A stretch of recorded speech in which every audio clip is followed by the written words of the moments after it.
இல்லை என்று சொல்லும் மனம் இல்லாதவன், ஈடு இணை இல்லாத கருணை உள்ளவன், இன்னல் பட்டு எழும் குரலை கேட்கின்றவன், எண்ணங்களை இதயங்களை பார்க்கின்றவன்.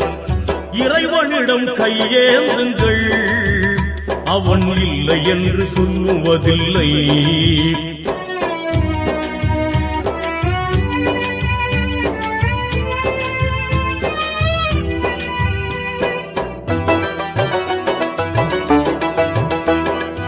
ஆசையுடன் கேட்பவர்க்கு அள்ளி தருபவன், அல்லல் துன்பம் துயரங்களை கிள்ளி எறிபவன், பாசத்துடன் யாவரையும் பார்க்கின்றவன், பாவங்களை பார்வையினால் மாய்க்கின்றவன், அல்லல் பாழும் மாந்தர்களே அயராதீர்கள், அல்லாஹ்வின்